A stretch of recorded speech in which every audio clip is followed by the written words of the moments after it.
Wait. Chopper, you got gun? Got gun, huh? Until now, Chopper has always claimed the shooting was in self-defence, that Sammy the Turk was armed and part of a drug-dealing gang that wanted to get rid of Chopper, the standover man.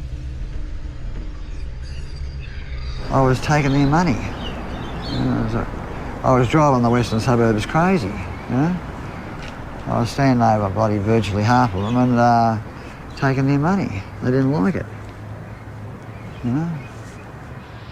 But on the night he shot him, Sammy the Turk didn't pull a gun on Chopper. He was unarmed. When I killed Sammy the Turk, that wasn't self-defence. That was outright murder. Sorry, it shouldn't be swearing, but that was outright murder. I told the armoury squad that night that it was self-defence. I said he grabbed the gun out of the front of me pants and I grabbed the shotgun out and click, click, click here and I'll go and bang through the head. And I thought to myself, if anyone believes this story, they got rocks in their head. But the jury did believe Chopper and he was acquitted. Everyone swallowed it. I couldn't understand. And next thing you know, the jury come back and said, not guilty. I didn't go, cheer, cheer. I just dumbfounded as the jury walked out. I'm still looking. Did they say not guilty? I couldn't believe it. Not guilty for that. Oh, God almighty. Thank God you can't be tried twice. All right, Greg, what do you got?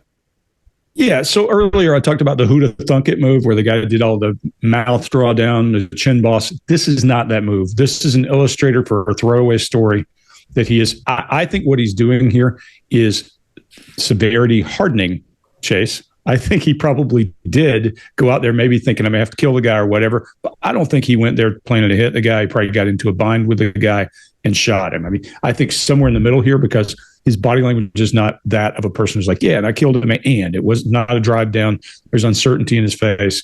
He does show surprise that everyone believed it, and that's good surprise. And he shows skepticism with that one brow up. So interesting.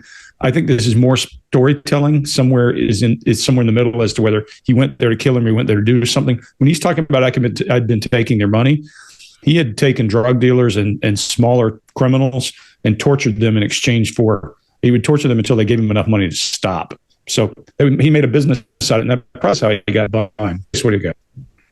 Yeah, most of this is fake. It just doesn't fit his tough guy narrative that we've been talking about. All the same behaviors you've heard for the last few videos. Scott? I'm with you guys. It's a little bit odd. Everything looks the way it should. His illustrators are landing where they should and how they should, but it's a little weak. That's the thing. This guy's like he's over here, but he's over here. One video before we learn what the truth is, it looks like he's lying, but then it almost looks like it's honest in the second one. I don't know. Mark, what do you got? Yeah, I think for me, when he's being honest, I think he doesn't take the part of the other person in there. In this one, he takes the part of the other person.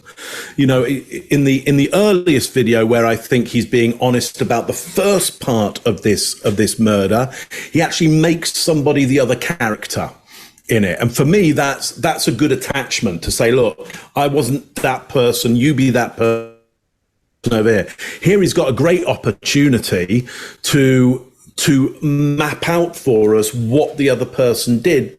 The interviewer here isn't just an interviewer. It isn't just, a woman for him to kind of play up to and go, I got a woman here. Let me play up. Let me put up bravado. This is the representative of 60 Minutes Australia, which is not only a massive show in Australia, but here we are, in Canada, the US, the UK, all across the world. We are, taking apart a show that's made in Australia. This is a massive world hit.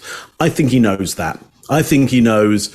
Sure, he's been he's had films made about him. He's written books, but 60 Minutes Australia is big league.